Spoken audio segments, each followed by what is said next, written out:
Over the weekend, Brian Fargo, the studio head for In Exile, made a rather interesting tweet.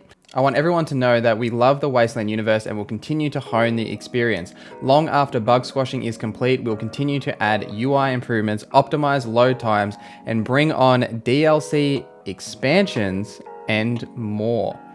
DLC expansions. Let's discuss. Firstly, before we get into this video is sponsored by my Twitch channel, twitch.tv/NorZZa. So if you're interested in more information about Wasteland 3, you want to have a chat about this, jump over there and let's continue the discussion.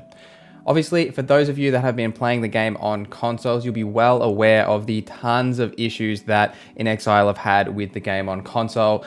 We already know about the crashing and obviously the bugs, which is consistent with the PC version, but the crashes is the main issue that we have. And In Exile have been working hard since launch to fix this. They have already released a patch and there is another one planned for this week, I believe, to address some of those major performance and crashing issues, which will hopefully, be alleviated in the next coming days.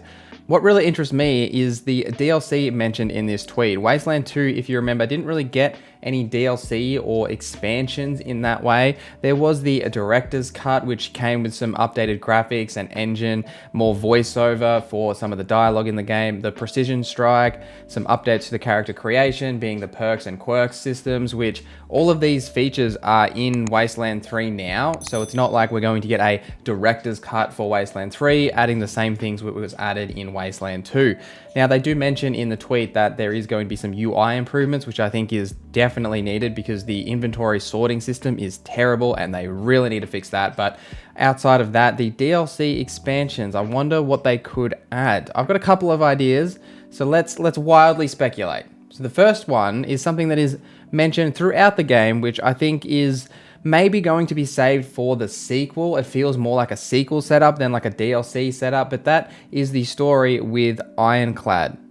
Now, before I continue, just a spoiler warning, obviously, but if you do want to know what happens with Ironclad, please continue here. I'll leave some timestamps, down the bottom, whatever it may be, so you can skip ahead to the other section. But for now, we're going to talk about Ironclad. So if you choose to recruit Ironclad in your party, some various things will happen, including him joining you on your journey, but he will tell you about his major goals and what he believes his destiny is. And that destiny is to head east to Kansas and take over the gangs in the east. Now, he was previously the leader of the Scar Collectors. You can make him the leader of the Scar Collectors again in the storyline. And then after you have resolved the story with the Patriarch, if you choose this ending, he will then move off east to Kansas. Now, if you do pick this ending, maybe In Exile will continue this as maybe the canon ending and the DLC will pick up from this point and we can continue from there. But it would be odd to have a DLC created that is specifically based on one of the endings of the game. So it would be a really awkward decision for In Exile to make a expansion for a game like this, which has multiple endings, that is only for one of the endings.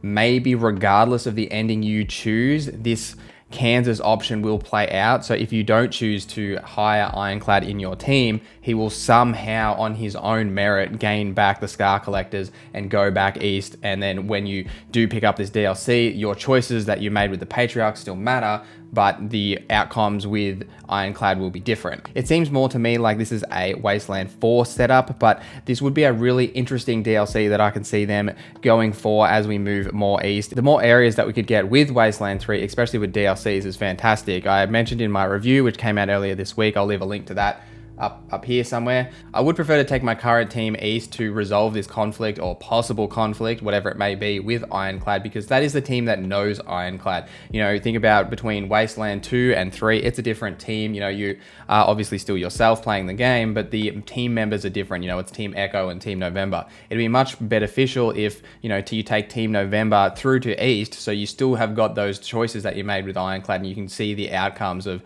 those decisions that you made throughout the game. It'd be just really good continuity for the game itself, which is something that I felt was really lacking between 2 and 3, is that they're not only different teams, they've canonized an ending that maybe you didn't choose from Wasteland 2 that has really made this game possible. It'd be good if you could pull those choices into this DLC or even into Wasteland 4.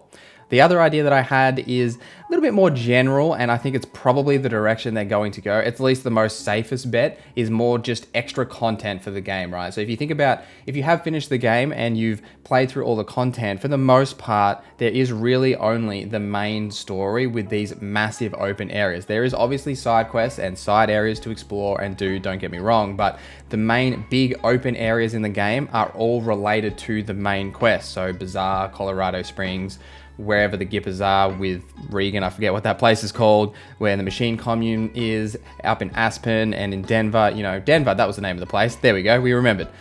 So all of these locations are all a part of the main story in some way. It'd be really good if we could get more big open areas with more expansive storylines that aren't related to the main story. There are little side pockets in those areas, but they were the best part of the game, and I would just love if they added more places like that, especially with the machine commune. Like, those guys are my favorite part of the game. Interacting with them and just that dialogue that was there was just fantastic. I would love if they did some machine commune DLC or something like that, but it'll be really interesting to see where they go. The more content they add, the better, and hopefully they expand the map, add more areas, more unique locations, more larger unique locations where you can explore different areas inside those one areas, which would be really awesome to do.